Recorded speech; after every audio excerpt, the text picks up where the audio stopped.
안녕하세요, 하이트 이정재입니다. 이번 시간에는 난방 필름을 설치할 때 한 폭의 길이가 얼마까지 가능한가에 대해서 알아보도록 하겠습니다. 이런 궁금증들은 보통 큰 방이나 복도에 설치할 때 이제 보통 이런 궁금증이 생기는데요. 보면 이 방 꽤 큽니다. 근데 필름을 이렇게 끝까지 설치하고 싶어요. 뭐 이게 대략 10m 정도라고 치고요. 이게 가능할까요? 그리고 자, 이런 복도입니다. 이런 복도에 쭉 일렬로 한 15m라고 치면 이게 가능할까요? 한번 알아보도록 하겠습니다. 일단 난방 필름을 보시면 동박이 들어 있습니다. 자, 지금 이 제품에도 보면 이쪽에 동박이 이렇게 들어있고 이 제품에 동박이 이렇게 들어있죠. 자, 제 제품을 일단 한번 절단을 해왔습니다. 여기 보시면 얇은 동박이 들어있습니다. 저희 동박은 폭이 15mm 그리고 이 두께는 0.05mm 정도 되는 그런 동박입니다.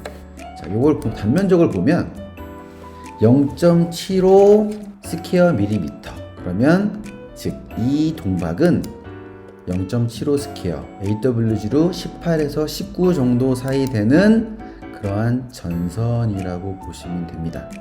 이러한 전선은 허용 전류가 약 5.5A에서 사실은 7A 정도까지 가능합니다. 그러나 안전을 위해서 5.5A라고 생각을 하시고요. 그럼 난방 필름의 종류별로 최대 허용 길이가 얼마나 되는지 한번 보겠습니다. 자, 요걸 제가 계산하는 시트를 미리 준비 좀 해왔는데요. 자, 저희가 동박의 폭이 아까 말씀드렸다시피 15mm, 그리고 동박의 두께는 0.05mm, 그리고 단면적은 0.75 스퀘어 밀리미터 되죠. 그리고 이거에 대한 허용 전류는 아까 말씀드렸다시피 5.5A.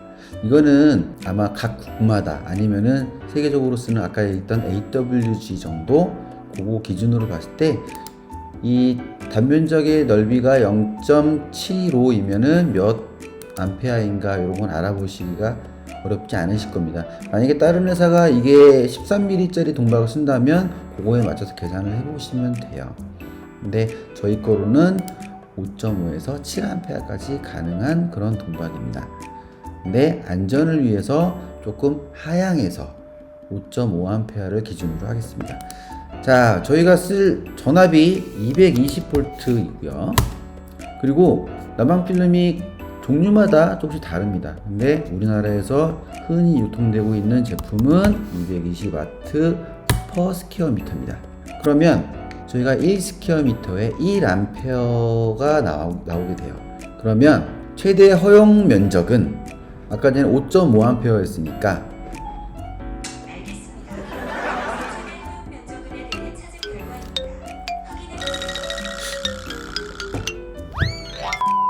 자, 5.5A 허용 전류고요. 그리고 우리가 1 스퀘어 미터에 1A이기 때문에 최대 허용 면적은 5.5 스퀘어 미터입니다. 자, 근데 우리가 만약에 50cm짜리 폭 제품을 쓴다 그러면 허용 길이는 원래는 더 돼도 되는데 허용 기준보다 이것도 역시 조금 낮춰서 90% 정도 사용한다고 보고요. 그래서 9.9m 쭉 9.9m까지 가능한 거예요. 근데 왜 제가 아까도 안전을 위해서 이거 7A까지 가능한데 5.5A로 줄이고 또 여기서도 허용 범위를 10%를 굳이 빼냐. 이 제품에도 오차 범위가 약 플러스 마이너스 10%가 있습니다. 그래서 혹시라도 와트수가 220W라고 적혀 나갔지만 이게 10%로 맥스로 올라가면 그러면 240W 정도가 되겠죠.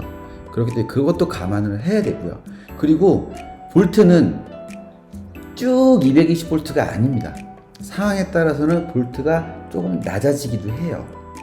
낮았다 올라갔다가 낮았다 올라갔다 이렇게 되는데, 물론 건물에서 그게 볼트가 일정하게 유지되도록 설비가 되어 있는 건물들이 있습니다. 하지만 없는 건물들도 있고, 그리고 나라에 따라서 이 편차가 굉장히 큰 나라들이 있어요. 그래서 이 오차 범위는 좀 크게 두시는 게 안전을 위해서 더 좋다고 생각을 하고요. 예를 들어서 지금 볼게요. 요거를 제가 200V로 낮아진다고 치고, 그리고 똑같이 220W라고 하면 일단 전류가 1A, 1.1A 이렇게 달라져요. 그래서 똑같이 50폭이라고 해도 9m 달라집니다. 볼트가 20V 줄어들면 이만큼 달라져요. 그래서 오차 범위를 10% 정도를 두는 거예요. 그리고 예를 들어서 저희가 110V인 곳에서 시공을 합니다. 110V를 볼게요. 그러면 이게 볼트가 낮아지면 전류가 올라갑니다. 그래서 2배가 되죠. 볼트는 절반이 됐지만 전류는 2배가 됩니다. 그러면 허용 최대 면적이 절반으로 줄어들겠죠. 그러면 길이 역시 똑같이 줄어들게 돼요. 자, 또 다른 경우를 볼까요? 저희가 해외에 230V 쓰는 국가들이 있어요. 근데 뭐 유럽이나 이런 데들은 이 와트가 생각보다 좀 낮아요. 제가 팔아본 곳 중에 제일 낮은 데가 60W per 스퀘어미터. 자, 60W면은 허용 면적이 21평방미터가 나와요. 50cm 폭입니다. 37, 38m. 네, 이런 계산도 가능한 거예요. 그렇기 때문에 이거를 보시고 상황에 맞게, 예를 들어서 만약에 우리가 400W 제품을 썼습니다. 특별한 경우라서 400W 썼습니다. 그러면 확 줄어들겠죠? 자, 220V 보고요. 보시면 5.45m. 자, 이렇게 그 필름을 한 폭을 쭉 까는 거는 이 제품의 스퀘어미터당 사용되는 와트 그리고 볼트에 따라서 다 많이 달라집니다. 그래서 계산을 해보시고 사용을 하시길 권해드리고요. 자, 이런 경우를 또 다시 시공을 하는 방법을 또 한번 볼게요. 자, 보실까요? 자, 이렇게 해서 9m 그리고 또 다시 9m 이렇게 시공을 한다고 칠게요. 그러면은 아까 보신 것처럼 이 9m가 최대입니다. 그래서 이렇게 자른 거예요. 그런데 이거를 이렇게 응용하시는 분들이 계세요. 9m씩 끊었습니다. 그런데 이건 끄는 게 아니에요. 네, 끄는 게 아닙니다. 이렇게 연결하시면 절대 안 됩니다. 자, 연결은 따로따로 해주셔야 돼요. 이렇게 이 폭 따로 해주고 이 폭 따로 해주고 이렇게 돼야지만 안전합니다. 저는 이렇게 긴 길이를 연결을 할 때는 이렇게 연결해 드리길 추천해 드려요. 자, 이게 전기가 이쪽에서 한쪽에서 가게 되면 이쪽 부분의 온도랑 이쪽 부분의 온도가 차이가 발생할 수 있습니다. 그래서 저는 자, 이 시작점에 하나 연결해 주고요. 그리고 그 다음은 이쪽에서 연결을 해주는 거예요. 전기가 그러니까 이렇게 가는 거죠, 서로. 이렇게 되면 양쪽의 온도 편차가 많이 줄어듭니다. 그래서 이런 방법도 이용해 보시는 거 한번 추천해 드립니다. 이 필름의 길이에 대해서 알아봤어요. 이거를 과도하게 길게 하면 오히려 발열도 잘 안 되고, 그리고 이 동박에 부하가 걸려서 문제가 발생할 수 있습니다. 그러니까 여러분께서 긴 길이를 이용을 하신다고 하면 구역을 잘 나누셔서 하시던가, 아니면 길더라도 끊어서 가는 그런 방법으로 가주시기 바랍니다. 그래야 안전한 시공을 하실 수가 있습니다. 다음 시간에 또 다른 주제로 또 찾아뵙겠습니다. 감사합니다.